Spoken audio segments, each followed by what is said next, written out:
the Certified Wealth Strategist presents the Graegin Note. In the next few minutes, Clark Brown, a performance consultant to top-performing advisors and their firms, will share with you some valuable strategies and information that you can use right now with your clients.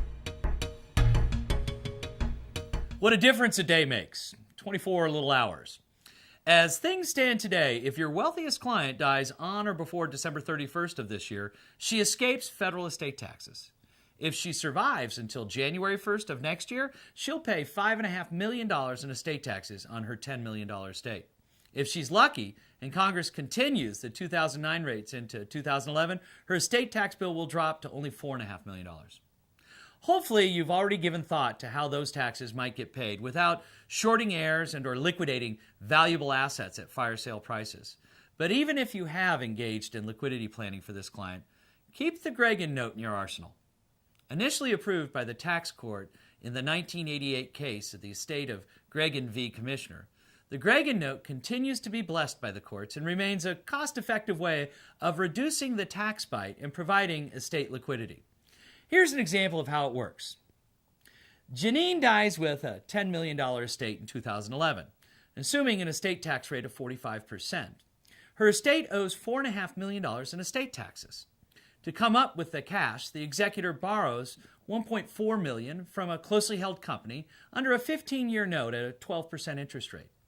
The note requires a balloon payment of principal and interest at the end of the 15-year period. The accumulated interest payment due at the end of the 15 years would be $6.7 million. Now here's the key. Based on Graegin, the full amount of the interest is deductible on the estate tax return due 9 months after death, even though the interest isn't actually payable until 15 years later. When the interest is deducted, the estate is reduced to only $3.3 million, which would result in a federal estate tax of only $1.5 million. The estate tax is reduced from $4.5 million to a little under $1.5 million. Keep in mind that the interest paid to the company is taxable when received and that the estate must remain open to eventually pay the principal and interest due on the balloon note.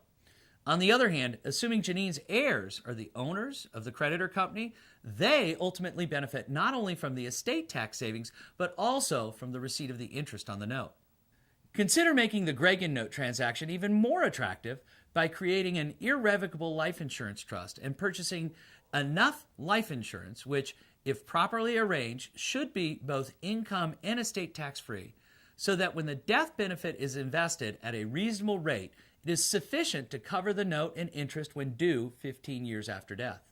The Graegin Note recently received approval in the case Estate of Murphy v. the United States.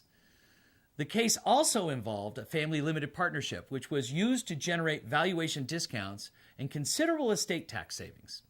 Significant to the court's approval of the interest deduction associated with the Graegin Note was its conclusion that borrowing money to pay the estate tax of an illiquid estate is a necessarily incurred administrative expense under Section 2053.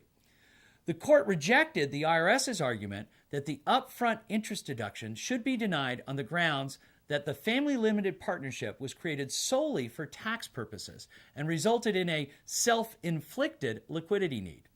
According to the court, the family limited partnership was created in good faith and for legitimate and significant non-tax purposes.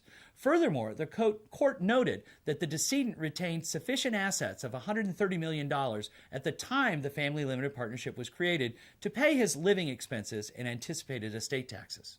Finally, the final regulations under 2053 are now effective for estates of decedents dying after October 19, 2009.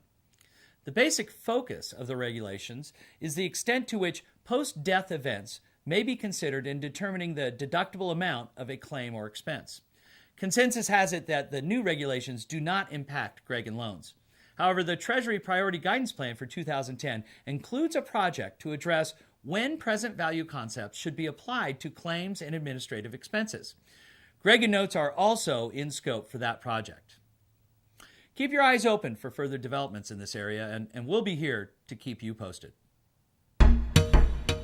This podcast was brought to you by the Certified Wealth Strategist. If you missed a previous podcast or would like to learn more about the fastest growing certification in the financial services industry, please visit www.certifiedwealthstrategist.com.